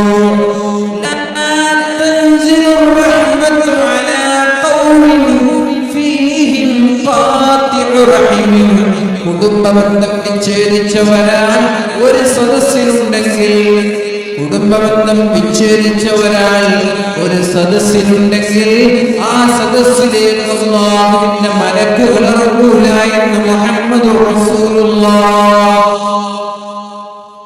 ലാ തൻസിലുർ റഹ്മ, ലാ തൻസിലുർ റഹ്മ, അല്ലാഹുവിന്റെ കാരുണ്യം ഇറങ്ങൂല. ഇവിടെ കുടുംബബന്ധം വിച്ഛേദിച്ചവരാണെങ്കിൽ അവർ വീട്ടിൽ പിണക്കമുള്ളവരാണ്. ഭാര്യയും ഭർത്താവും പിണങ്ങിയാൽ ആ വീട്ടിൽ റഹ്മത്തില്ല എന്നാണ്. അയൽവാസികളോട് പിണക്കമുണ്ടെങ്കിൽ ഈ വീട്ടിൽ റഹ്മത്തില്ല. കുടുംബത്തിലെ അപ്പമാർ, മുത്താപ്പമാർ, ജ്യേഷ്ഠന്മാർ, അനുജന്മാർ, പെങ്ങന്മാർ, സഹോദരിമാര്, അങ്ങനെ ആരൊക്കെയാണോ നമ്മുടെ കുടുംബങ്ങളിലുള്ളത് അവരുമായി പിണക്കമാണെങ്കിൽ ആ വീട്ടിലേക്ക് അല്ലാഹുവിന്റെ റഹ്മത്ത് ഇറങ്ങുകയില്ല, അല്ലാഹുവിന്റെ മലക്കുകൾ ഇറങ്ങുകയില്ല, അവരുടെ അമലുകൾ അല്ലാഹു സ്വീകരിക്കുകയില്ല. അവരെല്ലാവരും തിരിച്ചു പോയാൽ നേരെ പോകുന്നത് നരകത്തിലേക്കായിരിക്കും. അതുകൊണ്ട് കുടുംബബന്ധമെന്ന വിഷയം വളരെ ഗൗരവത്തോടെ സൂക്ഷിക്കണമെന്ന് എന്റെ ഹബീബനോട് പറഞ്ഞുവെന്ന് മഹാനായ അബൂ ദർ റളിയല്ലാഹു അലി ഇബ്നുൽ ഹുസൈൻ തങ്ങൾ പറയുന്നുണ്ട്, അദ്ദേഹത്തിന്റെ മകനോട് പറയാണ്, യാ ബുനയ്യ ലാ തസ്ഹബന്ന ഖാതിഅ റഹിമിൻ, കുടുംബബന്ധം മുറിച്ചു നിൽക്കുന്ന ഒരാളെ കണ്ടാൽ അയാളുടെ കൂടെ നടക്കാൻ പാടില്ല, അയാളുടെ കൂടെ ഇരിക്കാൻ പാടില്ല, അയാളുടെ കൂടെ യാത്ര ചെയ്യാൻ പാടില്ല, അയാളുടെ കൂടെ ഭക്ഷണം കഴിക്കാനും പാടില്ല. നമ്മുടെ ചങ്ങാതിമാര്, നാട്ടിലുള്ള കുടുംബത്തിലുള്ള ചങ്ങാതിമാരാണ്, ഇയാള് ഈ കുടുംബക്കാരൊക്കെ മറ്റുള്ളവരോടും മിണ്ടാതെ എന്ന് നമ്മൾക്കറിഞ്ഞാൽ, നമ്മുടെ കൂടെയുള്ളൊരു ഫ്രണ്ട് അവന്റെ കുടുംബക്കാരുമായി പിണങ്ങി നിൽക്കുന്നു എന്നറിഞ്ഞാൽ അവനുമായിട്ടുള്ള സൗഹൃദബന്ധം പാടില്ല എന്നാണ് പറഞ്ഞത്. എന്തുകൊണ്ട്?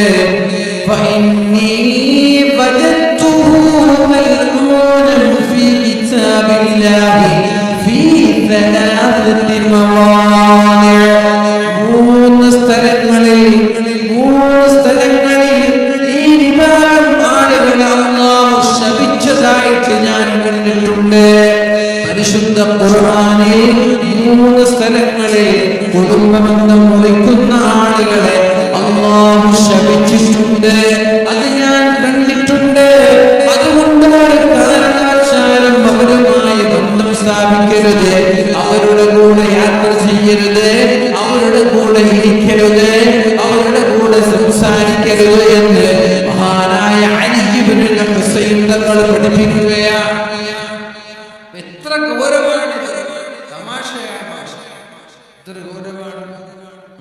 ഇതൊക്കെ എടുക്കുന്നുണ്ടോ? ഗുരുവായിട്ട് എടുക്കുന്നുണ്ടോ?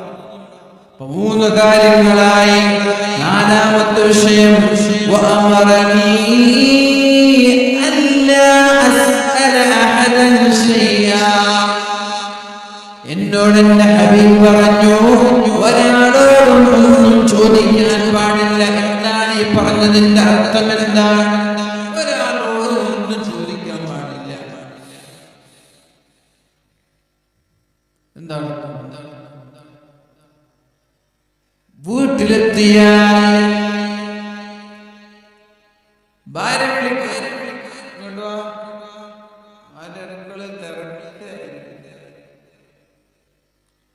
എവിടെ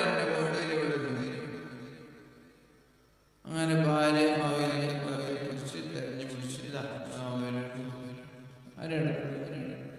കുറച്ച് ഇങ്ങോട്ട് വാങ്ങി എന്റെ ഗുളിക എവിടെ? നിങ്ങൾക്ക് എന്നെ എടുത്തു. നിങ്ങൾക്കൊന്ന് കുനിഞ്ഞ് നിന്ന് നോക്കാനല്ലേ ഉള്ളൂ. എന്തിനാ കിച്ചണിലുള്ള കൊണ്ടു? അങ്ങനെ പാവം ഓടി വന്നിട്ട് ആ ഗുളിക കുറച്ച് കഴിയുമ്പോൾ ഉപ്പായ ഈ എവിടെ എവിടെ ചോദിക്കുന്ന സമയത്ത് നിങ്ങൾക്കന്നെ ചെയ്തുകൂടെ? അതാണ് എനിക്കുങ്ങൾ പറയും. എന്തിനാ ഈ ആൾക്കാരോട് ഇങ്ങനെ ചോദിക്കുന്നത്? ഭാര്യ നമ്മുടെ ഭാര്യ തന്നെയാണ്.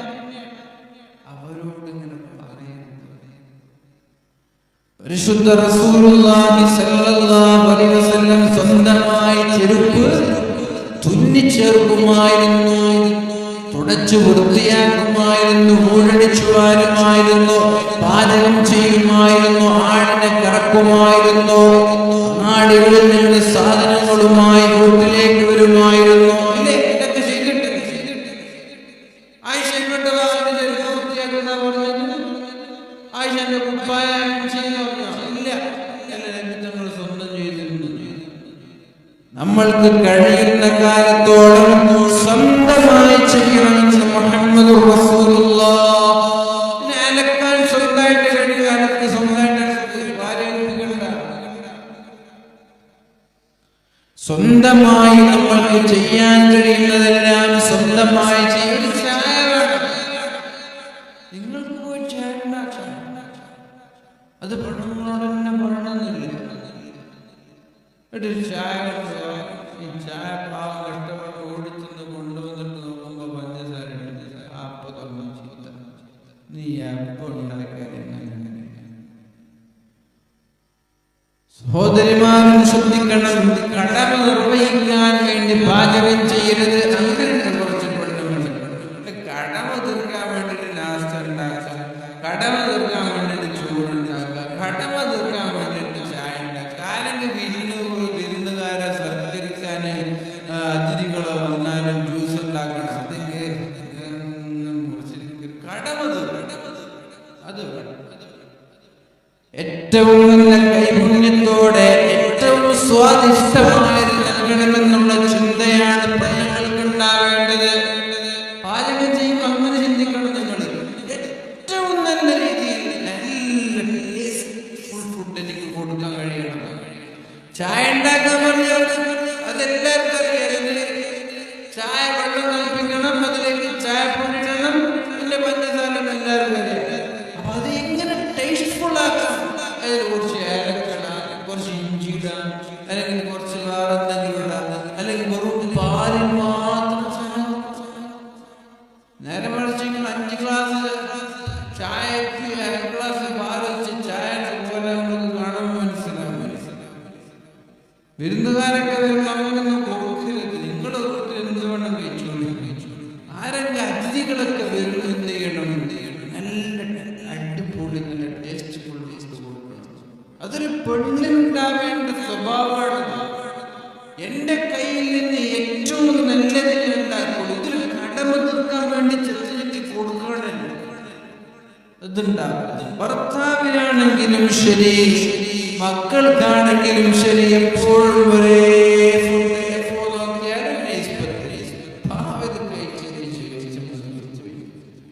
രാവിലെ പാക്കറ്റ് വാങ്ങാൻ കിട്ടുന്നുണ്ട്. അവിടെ പോയിട്ട് വാങ്ങുക, എന്നിട്ട് ഭർത്താവിന്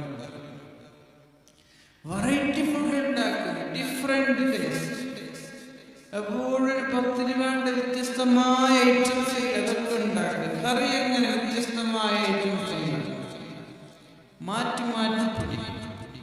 നല്ല മനോഹരമായിട്ടുണ്ടാക്കി വേറെ പണിയൊന്നുമില്ല.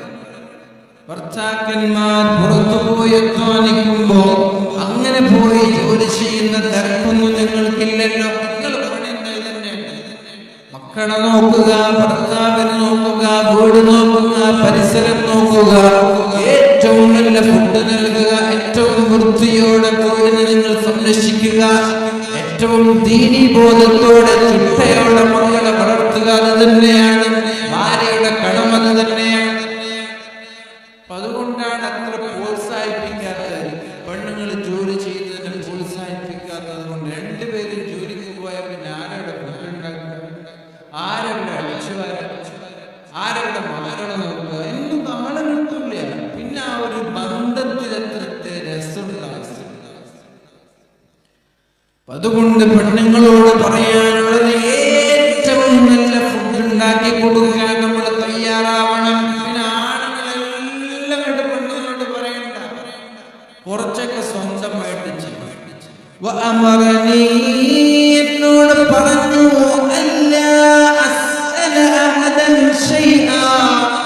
ഒന്നും ഒരാളോടും ചോദിക്കരുത്.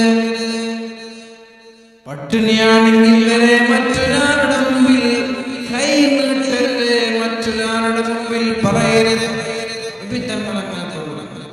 പട്ടിണിയാണെങ്കിൽ വരെ മറ്റൊരാളോട് ചോദിക്കരുത്. കഷ്ടപ്പെടണം, എത്ര പ്രയാസങ്ങളുണ്ടെങ്കിലും അല്ലാഹുവിനോട് മാത്രം ചോദിക്കുക. ജനങ്ങളുടെ മുമ്പിൽ കൈ നീട്ടരുത് എന്ന് പരിശുദ്ധ റസൂലുള്ളാഹി സ്വല്ലല്ലാഹു അലൈഹി വസല്ലം മഹാന്മാരായ സ്വഹാബാക്കൾ അങ്ങനെ ചെയ്യുമായിരുന്നു. മഹാന്മാരായ സ്വഹാബാക്കൾ അങ്ങനെ ചെയ്യുമായിരുന്നു. എന്തിപ്പോ യാത്ര ചെയ്യാം, ഒട്ടകത്തിൽ യാത്ര ചെയ്യുമ്പോ കയ്യിൽ നിന്ന് വെള്ളി പോകും. താഴെ ആളുണ്ട്, അവരോടൊന്ന് പ്ലീസ് എടുത്തൊന്ന് ചോദിച്ചാൽ എടുത്തു കൊടുക്കും. പക്ഷെ അത് ചോദിക്കൂല. അവരെന്ത് ചെയ്യും? താഴെ അങ്ങനെ നമ്മൾ ചെയ്യും. നമ്മൾ വണ്ടിയിലാണ്, കാറിലിരിക്കുമ്പോഴാണ് നമ്മുടെ കയ്യിൽ നിന്ന് ചാവിയോ എന്തെങ്കിലും താഴെ ഫ്രണ്ട് ഇരിക്കുന്നുണ്ട് പുറത്ത്, അതൊന്നും എടുത്തല്ലോ, ചോദിക്കരുത്. നമ്മളങ്ങനെ ചോദിക്കരുത്. നമ്മൾ സ്വയം ചെയ്യണം. മറ്റൊരാൾ അനാവശ്യമായി ഡിപെൻഡ് ചെയ്യരുത്, ആശ്രയിക്കരുത്. പരിശുദ്ധ റസൂലുള്ളാഹി സ്വല്ലല്ലാഹു അലൈഹി വസല്ലം തങ്ങൾ സ്വഹാബാക്കളോട് ചോദിക്കുകയാണ്, 9 ആളുകൾ അല്ലാഹുവിന്റെ ഹബീബിന്റെ കൂടെയുണ്ട്. 8 7 9 തങ്ങളുടെ കൂടെയുണ്ട്. അലാ തബായിഊന റസൂലല്ലാഹ്, അല്ലാഹുവിന്റെ റസൂലിനെ നിങ്ങൾ ബൈഅത്ത് ചെയ്യുന്നില്ലേ എന്ന് ചോദിച്ചു. ബലാ യാ റസൂലല്ലാഹ്, ഞങ്ങൾ ബൈഅത്ത് ചെയ്തു എന്ന് പറഞ്ഞു. 3 തവണ ചോദിച്ചു, നിങ്ങൾ എന്നെ ബൈഅത്ത് ചെയ്യുന്നില്ലേ? അവർ പറഞ്ഞു, ഞങ്ങൾ നിങ്ങളെ ബൈഅത്ത് ചെയ്യണം. എന്നിട്ട് നബി തങ്ങൾ പറഞ്ഞു, ബായഅനാക യാ റസൂലല്ലാഹ്, ഞങ്ങളെല്ലാവരും ഞങ്ങളോട് ബൈഅത്ത് ചെയ്യാണ്. ഫഅലാ മൻ ബായഉക, ഏത് വിഷയത്തിലാണ് ഞങ്ങളെല്ലാവരും ബൈഅത്ത് ചെയ്യേണ്ടത്? ഏത് വിഷയത്തിലാണ്? നബിസങ്ങൾ പറഞ്ഞു സല്ലല്ലാഹു അലൈഹി വസല്ലം, അലാ അൻ തഅബുദുല്ലാഹ വലാ തുശ്രികൂ ബിഹി ശൈആ, അല്ലാഹുവിനെ മാത്രം ആരാധിക്കണം, അവന് കൂറുകാരില്ല, അവന് പങ്കുകാരെ ചേർക്കരുത്. 1 2 വസ്സലാത്തിൽ ഖംസി, 5 നേരം കൃത്യമായി നിസ്കരിക്കുമെന്ന വിഷയത്തിൽ നിങ്ങൾ എനിക്ക് ഉറപ്പ് തരണം. പിന്നെയോ അല്ലാഹുവിനെയും അവന്റെ റസൂലിനെയും അനുസരിക്കുമെന്നുള്ള വിഷയം.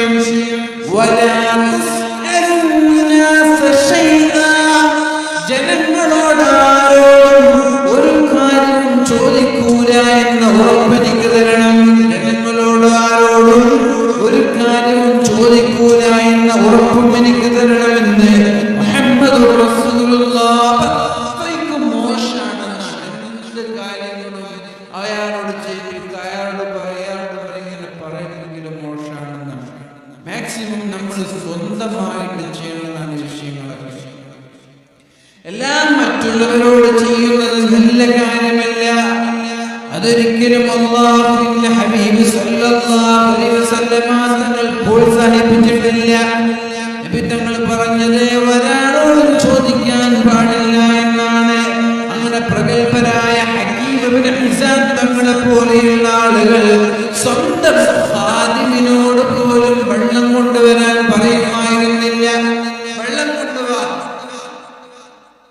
എന്തിന് വുളൂ ചെയ്യാൻ വെള്ളം കൊണ്ടുപോകാന്ന് പറയില്ല. സ്വന്തം പോയിട്ട് വുളൂ ചെയ്യാനുള്ള വെള്ളം കൊണ്ടുവരും. ചായ കൊണ്ടുപോയാൽ പോയിട്ട് ചായ. അങ്ങനെ എല്ലാ വിഷയങ്ങളും സ്വന്തമായി ചെയ്തിരുന്നവരാണ് മഹാന്മാരായ സ്വഹാബാക്കൾ. അബൂ ഹുറൈറ തങ്ങൾ പറയാണ്, ഖാല റസൂലുള്ളാഹ്